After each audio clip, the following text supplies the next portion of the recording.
Had an orientation. Oh, cool. You settle down, it's too wild there. Alright. That's why I'm breaking all their glasses. Alright, so we already got this. What is the peritoneal root? What are we talking about here? Isn't it like if something passes through like the skin? Right, so getting someone breaching through that barrier artificially. Okay, adhesion. If a bacteria gets inside of you or on you or in you, if it cannot sort of get a foothold, is it going to be able to do anything? No, so it's got to be able to stick. Adhesion molecules are also maybe one of what's called virulence factors. So the process by which microorganisms attach themselves to cells. Okay, how are they going to interact? So if you're an E. coli and you're going through the gut, if you can't attach to the gut wall, what's going to happen eventually? Huh? You're going to go all the way right through. So somehow some of these guys have to be able to attach. Parasites do it. Anybody ever heard of Giardia? Giardia lamblia? It's a parasitic infection. It actually sort of attaches the inside of your intestinal wall and just blocks it physically. And it just sits there and it gets all of its nutrients from you. But the problem is, if you're blocking the intestinal wall, what's one of the jobs of the intestine, especially as you get further on down?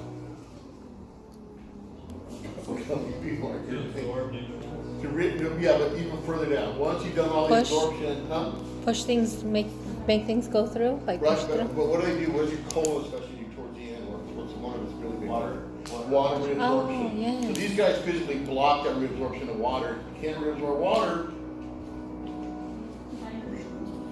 That's one of the reasons it gives you diarrhea. So that's what these guys all have different mechanisms. So required to successfully establish colonies within a host. If you can't adhere, you can't stay, even in the respiratory tract, what's going to happen? You can't breathe. You're going to get what? Caught up in mucus and either swallowed and dissolved, or you're going to get hacked up or something. So use adhesion factors, specialized structures, and what we call attachment proteins. Now, do you remember fimbriae back from the earlier beginning of the semester? What did we say fimbriae, one of their jobs was? Anchoring. So fimbriae would be one of these attachment things, right? One of those structures we're talking about. Another one are going to be what's called receptor mediated. So here you've got a glycoprotein, which is a protein with a what attached to it? What's a glyco? Sugar. Sugar, right? Okay, good. So this can be even something like a red blood cell, right? The AB group. You're going to have receptors. Yeah, they're going to be more, well, kind of depends on which way it's going. In this case, you're talking about having ligands, which is just something you bind to a receptor, right? So the bacteria is going to have a ligand on the outside of it. It's going to allow it to do what? Attach to that sugar molecule. Right? So now that E. coli can grab a hold, what is it going to do? It's just going to stay there, right? All right, so role of adhesion factors. Found in viruses and many bacteria. Why is it found in viruses? Attachment proteins. Why is that? They don't grow. They don't have to hang out there, do they? Why are they so critical for viral infection? Because they use so they can. Because they use that way because they need the host. They've got to attach to get in, right? So they absolutely positively have to attach. Otherwise, you don't get infection at all. So viruses is pretty straightforward. Bacteria can be a little bit different. So viral bacterial ligands bind to host cell receptors. That's the way HIV gets in. It binds to what? Or T cells. You might remember the main receptor it binds to. CD4. CD4. Good. So these guys are going to attach those ligands. Interacts to determine host cell specificity. Hepatitis C only binds to what cells and what organisms? liver. Liver cells in humans, so it only has affinity for that particular receptor. So that's going to be host cell specificity, right? If your dog has doggy flu and it hacks up doggy flu virus on you and you inhale it, are you going to get doggy flu? Why not? If I said short answer, somebody explain to me why we're not going to get flu from our dog. It's only size only spectrum. Has an affinity for the specific dog cell. They what? Has an affinity for the specific. Right, so it's probably it's got affinity for a particular cell that we don't have. It's only gonna be a dog respiratory epithelial cell, right? All right. So, changing or blocking the ligand or its receptor to prevent infection, we already talked about that, right? If you're gonna stop a virus from getting in,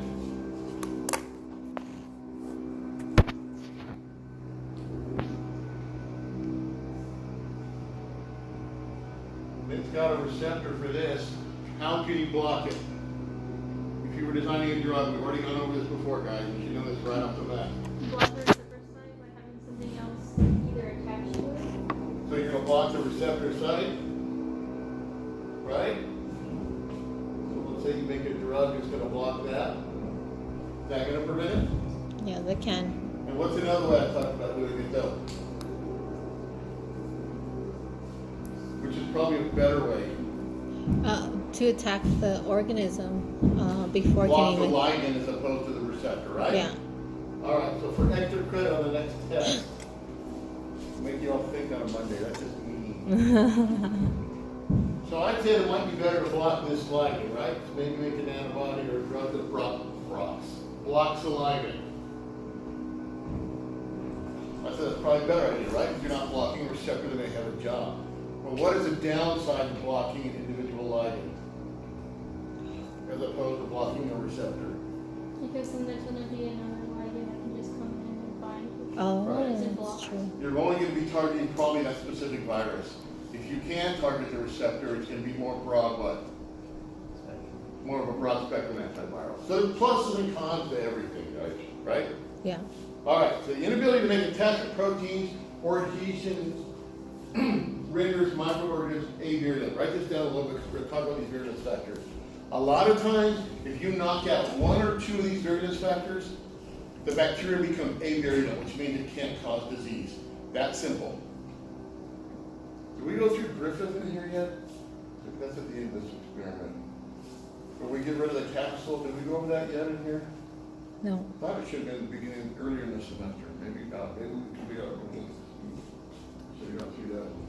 We missed that one. Yeah, we didn't do that. I'll go through it again in a minute though. Some bacterial pathogens attach to each other to form biofilms. Again, is a biofilm directly a virulence factor per se? Not really, it's more of a survival strategy. It can kind of turn into one. So what are the mechanisms by which biofilms can protect bacteria? Physical contact. Okay, physical contact, what can they do? If they form a biofilm, they can do what? Attack. That's going to be an attachment thing, right? It's going to get that little very, remember I talked about listeria? You can't even get it off of those stainless steel tables very easily. Secondly, in terms of antibiotics, how can it be a virulence factor? Biofilms pretty much can be slime layers themselves are. But the slime layers contribute to it, so it's kind of a round thing, right? What, in terms of antimicrobial or drugs or antimicrobial agents, how would a biofilm be protective?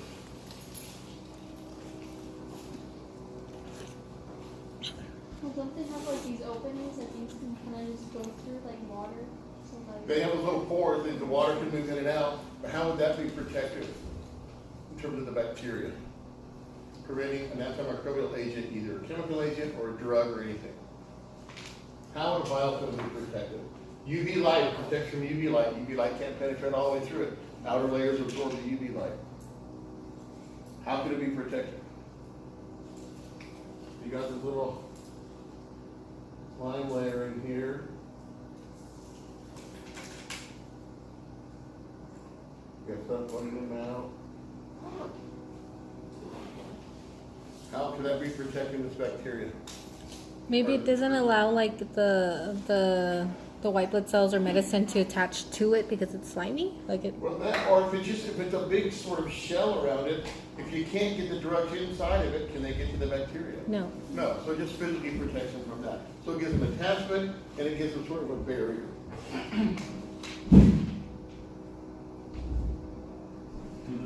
Do it. I know, I'm just laughing, don't laugh. It'll be horrible though. Diego, if it comes through, move, because it sounds like they're right about you. Oh This is gonna be what? Let's see. This is dental plaque, so you gotta want what you want in here. Bacteria. A bunch of cocci in here that all come together, That's that so are all gross. forming a nice big biofilm on your teeth. What else do biofilms do? Protection, what else? Attachment. Attachment, what we say they do in terms of the types of organisms. They only have one organism, this one. Sure. Middle is not very great to lie.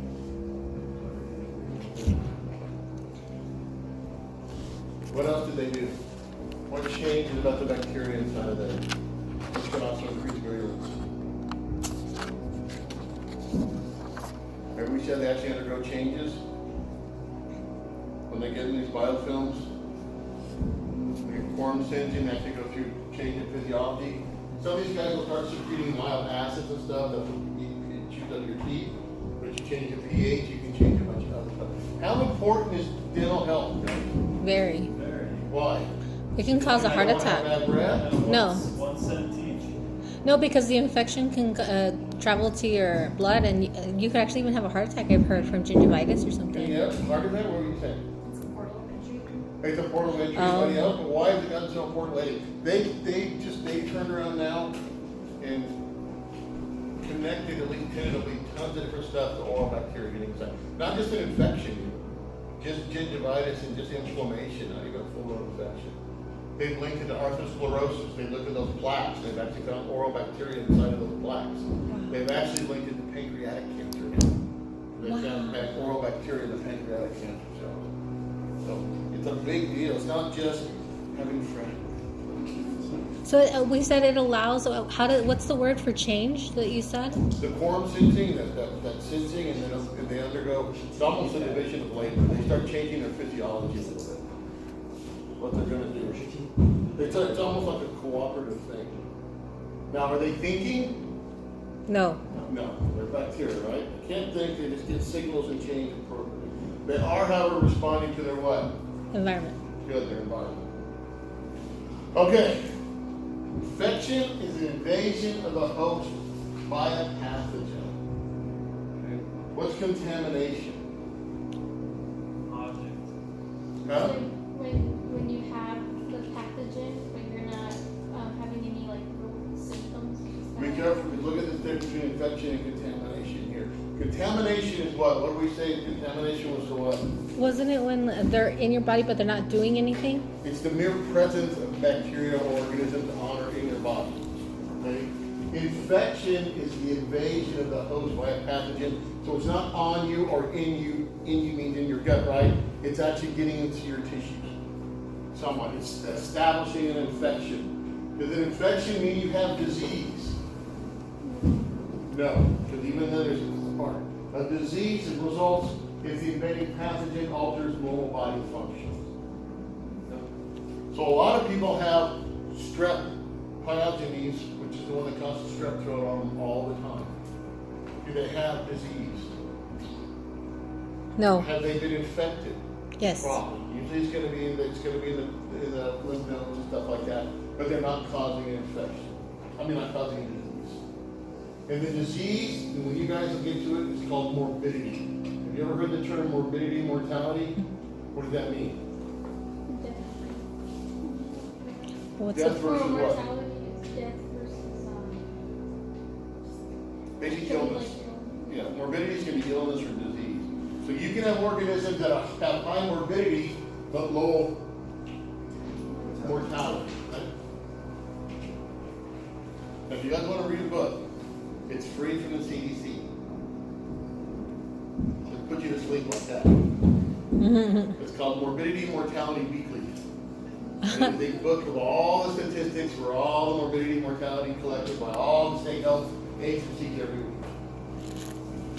Kind of interesting. All right.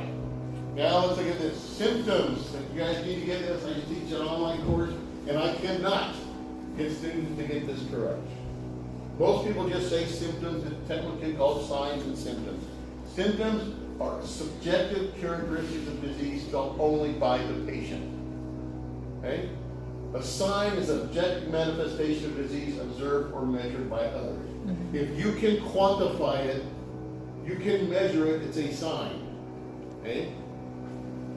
Let's look at syndrome. So what's a symptom? Give me an example without going forward. If you printed these out. Headaches, cramps.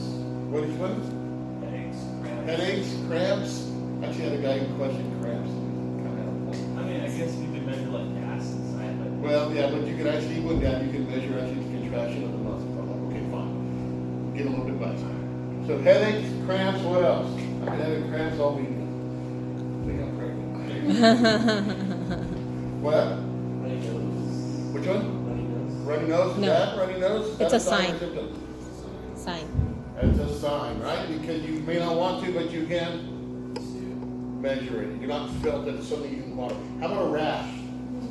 No, that you can see it. That's a sign. Is that a sign or symptom? Sign.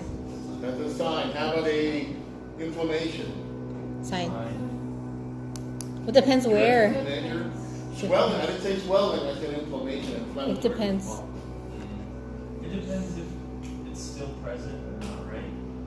What do you mean? Inflammation? Because if let's say a patient comes in and says like, oh, I've had like a rash here. It's not here right now, but I had a rash. Right. That's a symptom, not a sign, right? That would, I still would have called that a sign of the disease or the condition because it was there. You could have quantified it eventually. Now it's gone away. So I would still call that a sign. What a fever. Fever, what would that be? Sign. That would be a sign. How about I feel hot? I feel like I got a temperature. Measure, right? You know, somebody says I feel hot. Oh, you feel. Oh, I feel like I have a fever. symptoms. Right? That's a what? Symptom. That's a symptom. I have the chills. Symptom. That would be a symptom as long as you can quantify it. How about diarrhea? Sign. Yeah, you may not like it, but you can measure it, right? How about vomiting? Sign. How about pus production? I will go through a bunch of these. For some reason, people have a lot of trouble with those two when it gets on the test. All right, a syndrome are some symptoms and signs that characterize the disease or abnormal condition. So there are a host of things that are put together, and they call these things what? Syndromes. So then they can't pin it down. What is a classic example of a syndrome? Toxic shock syndrome. Toxic shock syndrome. That one's. I'm trying to think if they narrow that down to either strep or staph, probably. Yeah, we'll go in there. It's a classic set of signs and symptoms that go in there. That's So the one I was thinking of. What's a classic one? Sure. Down syndrome, but that's more of a genetic thing, but it is. It's a group of more signs and symptoms, differences in growth and things like that, right? So that's another one. Parkinson's disease. Parkinson's is more, it's pretty straightforward. Although Parkinson's gets a little weird too. There may be more than one type of Parkinson's. Let's think microbiologically more. Oh. are you thinking like listeria? No, listeria is pretty straightforward. It's Oh. gonna make you sick. Either make you sick or kill you. What about AIDS? What does AIDS stand for? Acquired immunodeficiency Syndrome. syndrome. Why is it a classic example of that? Because before they knew what was causing it, they knew what AIDS was before they knew what HIV was, right? Mm-hmm. Because AIDS had been around and they didn't know what was causing it. So what are some of the signs and symptoms for AIDS that made it a syndrome? Classic. The lesions. Hmm? The lesions. The lesions, which are called what? Cancer. It's a cancer. Sarcoma. So that was the lesions. What else? Fatigue. Then Another pneumonia. one. Weight loss, massive weight loss. Pneumonia. Pneumocystal pneumonia, which is incredibly rare. People who aren't immunocompromised. Thrush, where you can only find thrush where? The babies. Babies or immunocompromised people. So it was this whole class of whole groupings that all these people had that were similar, right? So they all classified that as a syndrome. Okay, asymptomatic or subclinical infections lack symptom, but may still have signs of an infection. That's not confusing. Give me an example of a subclinical or asymptomatic that would be a sign you could still look at. Maybe people with HIV that hasn't progressed yet to AIDS. Okay, so they would be okay, but so what is a sign it would be? Maybe like a constant infection, a lung infection, maybe That no. would be more of a symptomatic too. Oh. That symptomatic, right? You're Yeah. symptomatic at that point. What about like an STD or something? An STD, okay, so that could be one looks like gonorrhea, it could look like herpes. Oh, But, that's But right. what would the sign be? Yeah, but you're not asymptomatic at that point. That's just where this one gets a little tricky. Is it like when you have herpes and you go through that period when you don't have it for a little bit and it comes back? Okay, so what's the sign you can detect? Well, the warts. You know, No, I was gonna say, what about cancer? cancer? Yeah, like, I mean, you can see like tumors and all. But if you see a tumor, that would be a sign or symptom right there, something you can see, right? Even a tumor, you're gonna have some symptomology attached to it. Mm. So something that's gonna be clinical, subclinical or asymptomatic. This is just an annoying question. Hepatitis C, how do they know most people have hepatitis? During their flare up, they'll know that they How have. about if they don't have flare-up? I never had a flare-up. Then they'll have to check Their their liver. liver. Their antibody titer. Antibody titer is something that's quantifiable, right? Yeah. So you can look at something like that, antibodies in it. So, subjective or object manifestations of disease observed or measured by others. You can look for the production of antibodies that will be manifested by that body's immune response to it. You can also detect the virus directly for something, right? You look for GP120s that have HIV in their subclinical organ. So if someone's having like heart problems, if they just came in for a heart attack, they're finding out and check their troponin level, but they're asymptomatic, right? Yeah, that would be a sign tree, the troponin level, because the troponin is going to be indicative of what? Yeah. It's going to be an indicator that they have some sort of. Well, some sort of infarct, myocardial damage. See, so that's just part like that. I mean, something you can still measure, but the patient doesn't even know they have it. So- STDs would be the same thing. You could run STD tests, and they can find stuff that they're asymptomatic for. One way to distinguish it then would be when you have to pull cultures and stuff, like when you have to, pull like their blood and stuff and see what they got, or Right. So so what's a way to distinguish it? you could pull something like an STD if they had a non-asymptomatic gonococcal infection, right? If you did a swab and you got the growth on a plate, that would definitely be what? Subclinical Subclinical or asymptomatic. asymptomatic. Okay.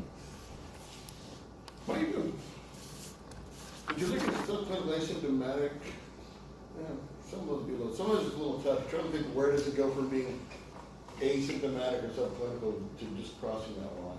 I'm trying to think. Because you could have a mild discharge from an STD that you didn't even know you had, right? Mm-hmm. It might be in there, so pus or bacteria in a swab or something like that. All right, so go over these. Pain, nausea, headache, chills, sore throat. That's a symptom. Why is that a symptom? You can feel it, but I You don't know know if what? you can really measure it. Can't really measure. Anything with pain is going to be what? Something. Symptom. Lethargy, which is just sluggishness or tiredness. What's malaise? Itching, abdominal cramps. Tiredness. Malaise means tiredness. Malaise, tiredness? Or would that be Oh. lethargy? It's discomfort. Hmm? This is that it's discomfort. What does that mean? Like your body Malaise is one of the aches. hardest words to explain. It's one of Isn't those it? words that you know what it is, but you can't explain it. Your body aches, like it You ever hurts. had that feeling, I just feel sick? Yeah. That sick feeling you have when you're sick? Tired part of it, when you just don't feel good, that's malaise. That's that whole thing. That's just that discomfort. I just feel like, that thing. Swelling, you can measure swelling, rash, redness, vomiting, diarrhea, fever, pus formation, anemia, leukocytosis, leukopenia, increase or decrease in number of white cells. UVO, which is swollen lymph node, you can measure that. Tachycardia, bradycardia, you're going to be decrease or increase in what? Heart rate. All those are quantifiable. Well, you know how we were talking right now about subclinical and asymptomatic? Mhm. Would anemia fall under that, even if it's not an infection? It would depend on Because you can Well, only yeah. measure it if you. yeah, so anemia is going to be a sign of something, it may not be infection. Oh, okay. Yeah, so this is one where this actually sort of crosses that out of the general medicine. Just talking about signs and symptoms of the test. Okay. Because what can cause anemia? What is the definition of anemia? Low iron in your blood? What else? It's low iron. Low iron? That's Anemia is one of the misused words a lot. Low hemoglobin? Well, hemoglobin, that could be low iron, low hemoglobin, low B12 makes it. How about sickle cell anemia? Is it It's- low on iron or No, hemoglobin? the shape of the blood Okay, so the cell. blood cells decrease. Anemia is the inability, is the decreased oxygen carrying capacity of blood. There are several things that can cause anemia. Decrease oxygen. Carrying capacity of blood. Sickle cell anemia is the shape. Hemoglobin, it can be the shape. Iron, there's no iron, you're gonna be anemic. But all those are because you what? You have trouble getting oxygen to your tissues. Everybody uses them, everybody uses them back and forth, so don't worry about it for you guys. They get used all the time. All right, etiology is the study of the cause of disease. Oh, so a friend of mine was on an airplane with a public health person, worked for the CDC, and she just got back from, she was in San Francisco for a while, now she's somewhere else. And she was talking to her about it, and so they thought they would quiz me, so they said, well, this stuff could come in for you guys. She wanted to know if they knew who Snow was. But Who is Snow?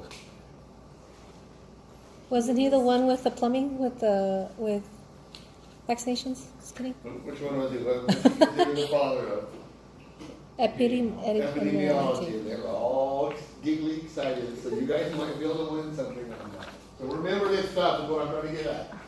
Study of the cause of a disease, not epidemiology, etiology. And diseases have various causes. If you have a sore throat, what can cause a sore throat? A lot of A lot of things. Okay? What can cause conjunctivitis? Infection of the Infection. conjunctiva of the eye. Several different things, right? And you guys will get this when you get into medicine and everything else. I got over the sore throat with this one. Talk about it with you guys. So a lot of times the patient will go into red swollen throat, no pus formation, probably not bacterial. But you can tell it's red, it's swollen a little bit, it hurts, so it's probably what? Probably gonna be viral, that's what they're always gonna say, and then people don't know, they're like, it's a virus, I don't know. And usually it's right. But a lot of times on the paperwork and stuff, it'll say what? It'll say pharyngitis and unknown etiology. And that just means what? Something else is going on. Inflammation in the pharynx, and it's red and everything else, and they don't know what caused it. So let's look over these, you guys will need to know these. All right. Hereditary is caused, this is another people have trouble with. Congenital versus hereditary diseases. Hereditary, I said, yeah, I've always had a problem with that. Sorry. hereditary is what? Is genetic. There's a mess up in the genes coming from the parents, okay? So sickle cell anemia, diabetes, mellitus, Down syndrome. Down syndrome to me is kind of weird. Because it almost, I guess it wouldn't go in the congenital. To me, it almost sometimes slides in that one, but not, it is genetic. What is Down syndrome caused by? How is it genetic? Extra chromosome. Extra chromosome? 21. Good, 21. Congenital or anatomical physiological defects present at birth, they're not genetic. They're not caused by being passed down from the parent. Drugs, Oh. okay? It's what happens while they're pregnant. It's damage to the growing, developing fetus during Pregnancy. gestation, okay?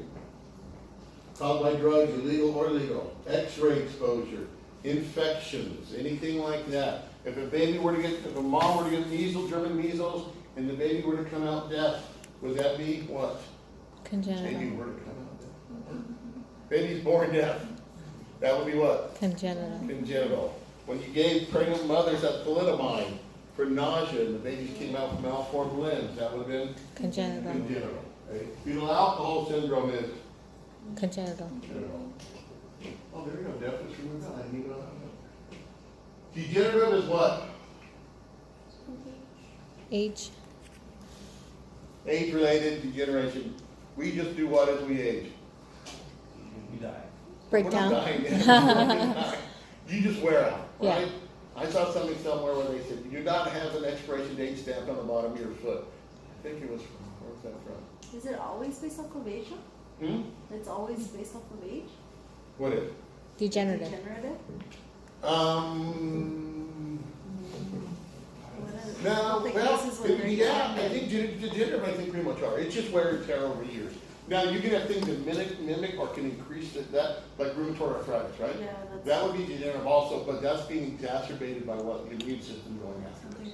So, yeah. So that would be an immune one, which is breaking down the thing. But when you talk in general about degenerative, you're talking about just aging, wearing out. Age-related farsightedness, renal failure. As you get older, your kidneys just quit doing what? Working. Working as well. You start having kidney issues. Hopefully, you live long enough that they don't go away. Your knees just start doing, your joints just start doing what? Degenerating. They just start losing their elasticity and they And start they also lose what? coming They down. lose that, Cartilage. that cartilage on the outside, they produce less synovial fluid, things just start to what? Wear out. Rotator cuffs tend to do what? What happens to ligaments as you get older? Mine are all starting to Overstretched them. Well, yeah, they get shorter, they get overstretched, get less flexibility. Why do you get age-related farsightedness? What is that? What is that called? Presbyopia? No? I don't remember, but it's like the Presbyopia is elasticity different. also, no? That's one thing of it anyway. Hey, I'm just blanked on my head. Anyway, everybody knows what it is, right? Yeah. What is the cause of that? What happens? The elasticity, isn't it? Everything is related to elasticity. The lens can no longer stretch and stuff, so it can only focus further away. You can't focus on close. All right, nutritional lack of some essential nutrients.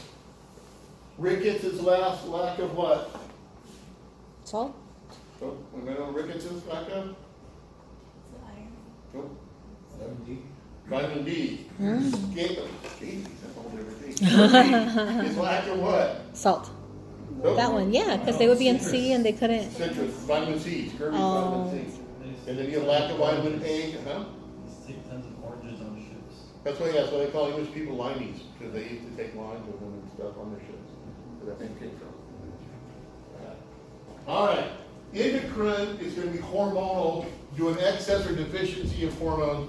Dwarfism is going to be a lack of, this particular type is going to be a lack of what hormone? Growth hormone. Growth hormone. What other deficiencies, what other hormonal deficiencies can you get? Thyroid. Hyper or hypothyroidism, right? Adrenal, you get Cushing's syndrome, which is what? Overproduction of cortisol. Mental, guys, when they look at this, this isn't so much schizophrenia and things like this. They're looking more at what? Emotion or psychosomatic things that are caused by that. What? Okay, so it's a little, this particular one they're talking about is a little bit different. So you could be talking about stress and things like this can cause what? Because look at the examples they're talking about for the mental one. So this isn't psychiatric, it's more mental, because it's kind of split hairs, right? But we'll look at what they're talking about here. So I want you to know this is a test question comes up. Skin rash. Anybody ever had a skin rash when they got nervous? Oh, nervous? No. Anybody? Like heights? Yeah, like eyes. We had one of our grad students, every time she go for a presentation, her neck would get red. I had little things on my arm where I had a scar. None of y'all get any rashes or anything? No. Present? Nothing? Man, I'm doing presentation. How about gastrointestinal distress? Oh, yeah. Yeah, that, yeah. The butterfly. Anybody ever done that? Oh, yeah. We had a grad student one time ran out and threw up when they were defending their proposal. Oh my God. Not so bad. I used to get this really bad. But that's what they're talking about here. Sort of a mental, physiological expression of sort of stress and things like this. Immunological, they're talking about what? This isn't immunocompromised, this is what? Hyperactivity or hypoactivity. Now, if you're hypo, you're going to be immunocompromised, right? But they're not talking about drugs or HIV or anything. This is going to be more about what? The bodies themselves. These are categories of disease. Hyperactivity is just going to be allergies. Autoimmune disease is going to be hyperactivity when you're talking about rheumatoid arthritis. Hypoactivity would be something maybe like, I would probably throw skids to that. But we got to be careful with these because where would skids go? Severe combined immunodeficiency. Boy, the plastic bubble. Where would skids, what category would you put skids in? Wouldn't it be under congenital? Not Or congenital. no, it's hereditary. It just, it could be hereditary. It's genetic, yeah, it's hereditary, so skids would be under that one. Okay. So some of the hereditary, okay, how about diabetes type 2? Where would that one go under?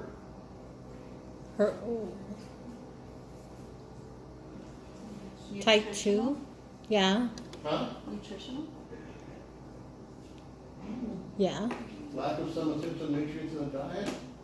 Oh, but it's the lack Or of. the other way around? Yeah. I mean, non-essential things in the diet? That's a tough one. How does it affect? So is it hormonal? It's a little bit hereditary, correct? There Because can be a hereditary predisposition for type 2 diabetes. my dad's side, like everybody's got it. Yeah, so some people have a slightly different, so you can throw a genetic component in there. Yeah. So if you give this question, if I ask this question on a test, I want you to tell me how is it what is the main manifestation of it? What's causing it? So what's causing type 2 diabetes? You can get all kinds of physiological. You can go blind. You can what? You can have sores that don't heal. You can have what's that? Renal failure. Renal failure is one of the big ones. Well, and then you lose the feeling in your, if like the blood supply. Neuropathy Yeah. from that nerve damage. And heart damage. My dad's Heart starting to damage. feel that one. Too much sugar. Yeah. But what's the actual cause of all that? Diabetes. Would be insulin. So to me, it would be hormonal right there, right? Oh, yeah, that's How true. about type 1 diabetes? That's hereditary for sure. Is it hereditary? Yeah. Yes. How does type 1 diabetes happen? You start attacking the beta cells in your pancreas, your immune system, so I would have that be immunological, right? Overactivity of the immune system going after what it's not supposed to go after. Oh. Now the results, the signs and symptoms of type 1 diabetes are going to look like it's hormonal, right? You don't have enough insulin, well, you don't have any insulin, right? So you got to be careful. Because remember, they don't call it juvenile diabetes anymore. What do they call it? They used to call it juvenile diabetes because it usually happens in kids. Oh, yeah. It's called type 1 diabetes. So you would call it both hormonal and immuno? If I had to pin it down, I would be saying, what is actually causing the The disease? immune It's the system. immune system attacking the pancreas. So I would say it's an immune. Now, there's some genetic component to it for sure. Some people are predisposed to it. So these get kind of thrown around a lot. Neoplastic or tumor is going to be Cancer. cancer or tumors, right? Yeah. Infectious is going to be caused by some sort of an infectious agent. That one can also cause problems because you can get a heart murmur, which would be hemodynamic because of what? It's infectious. What? What could cause problems with your heart? What infection can cause problems? Oh, like we're talking about the gingivitis and stuff, or no? Oh, which one? Gingivitis? My dentist is always saying that. Yeah, anything in endocarditis, or you can get also attacked with the mitral valve and stuff like that. Strep throat. If you don't treat strep throat long enough, it can turn into what? Oh, I didn't know that. We'll talk about this when we get to the organism. Scarlet fever, and then scarlet fever can progress to. You guys don't know this one? I don't know. I've never heard this Strep before. throat can be turned into rheumatic fever. And it's when the bacteria start colonizing the heart valves, and it's actually an immune system. That's what I was going to say. Is rheumatic fever infectious? Because infection is not really what's causing the damage. What is it? It's the immune system attacking it. It's going to keep attacking it after the bacteria. Oh. But the initial thing was causing infection. Colon was a herpes infection. Iatrogenic is going to be what? Caused by medical treatment procedure. It's a subgroup of nosocomial, okay? But in general, look at the difference. Iatrogenic is going to be what? Surgical error use. Surgical error, yeast vaginitis resulting from antimicrobial therapy. Okay, so it's a subset of this, but it's usually caused by some procedure more like that. So if you get an infection inside of your interperitoneal cavity because it's got to come in, somebody nicks your colon, which one would that fall under? That would be iatrogenic. That'd be like because it's caused by a procedure, right? Caused by medical treatment or procedure. Okay? Where the nosocomial is just what? Hospital or healthcare acquired. It may not be a procedure, you just may be in the hospital and you get what? Sick. You get sick, you come down with MRSA because the idiot in the bed next to you had it. It didn't really cause anything, right? Well, not an idiot, it's not their fault. Pseudomonas infection in burn patients. A burn patient goes in there, did the person get burned in the hospital? No. So did anything the hospital did?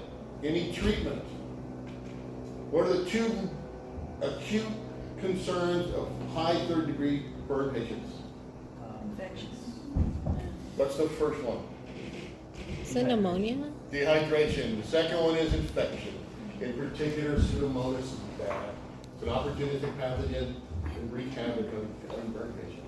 All right. Idiopathic is what? Unknown. So Alzheimer's is still considered, as far as I know, an idiopathic disease, It right? gets used a lot in hospitals. Huh? It gets used a lot in hospitals. I couldn't think of. It gets used a lot in hospitals. Idiopathic, yeah. Well, in some of them are too, what's idiopathic pulmonary fibrosis? What's pulmonary fibrosis? What's pulmonary? Pulmonary's lungs. Pulmonary's lungs. Lung is, and fibrosis is? It's like something to do, is it with the alveoli sacs? It's Like- scarring. Fibrosis is just you get tissue replaced with scar tissue, right? So idiopathic pulmonary fibrosis, some people, their lungs just start changing, scarring up and everything else. I don't know what caused it. But you're right, it just gets thrown. I mean, they don't know what caused it. They don't know what caused it. So. It's a good word though. Most people don't know what that means. The what? I said it's a good use of a word. Oh, A lot of idiopathic. people don't know what it means. Oh, yeah, I know. Well, that's true. Yeah, so you can say, Look it up. look at it. Don't do it. Still can't believe that position. Okay. Koch's postulate. What is Koch's postulate? Somebody walk me through it. You're gonna get the. That one.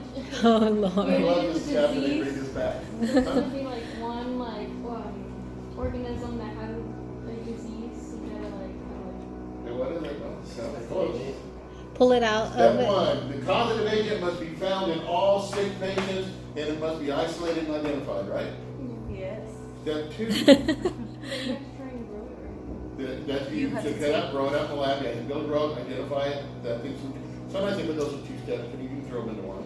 Oh. Then the next step is you have to do what? Once you've identified it, cultured it, what's the next You step? have to try and infect Grow it. it. Oh, You then have to infect susceptible, healthy individuals and every one of them has to come down with what?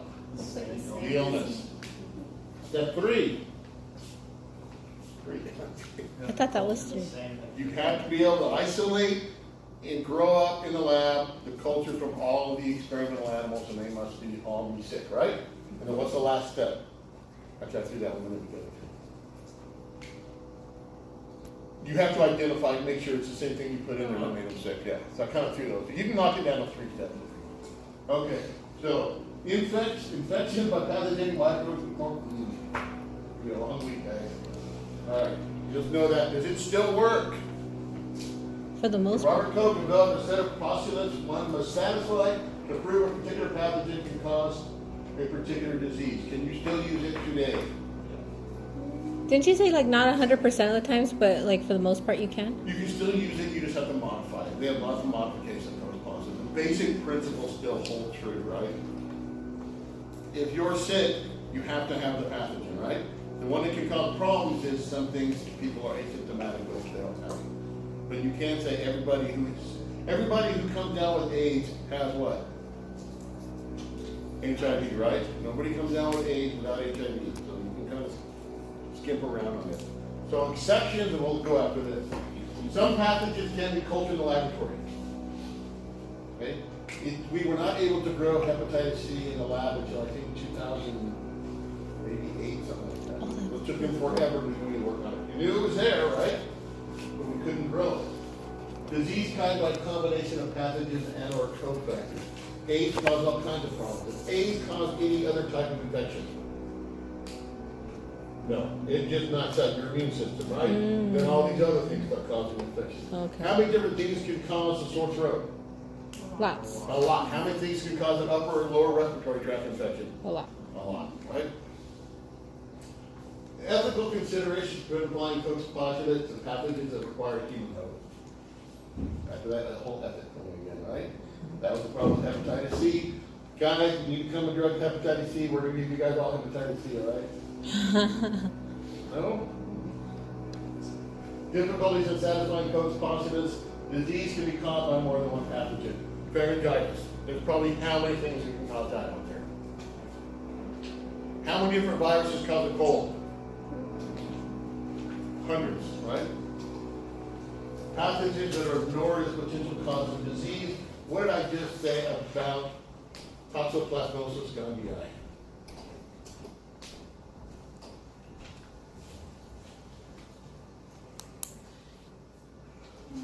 I don't remember that one at all.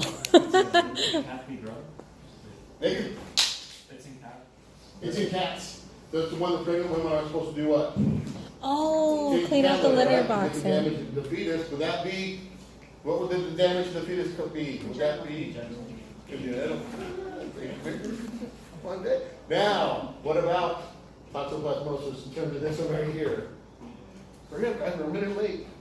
We'll finish this up maybe last so we can get this over and done with and move on. Like if you don't treat it, you mean? Most adults, a vast majority of adults can test positive for it. That's if you're had that. But they now make it to schizophrenia in adults. What would expose it to radiation? Huh? What? Exposure to radiation? Schizophrenia? Yeah.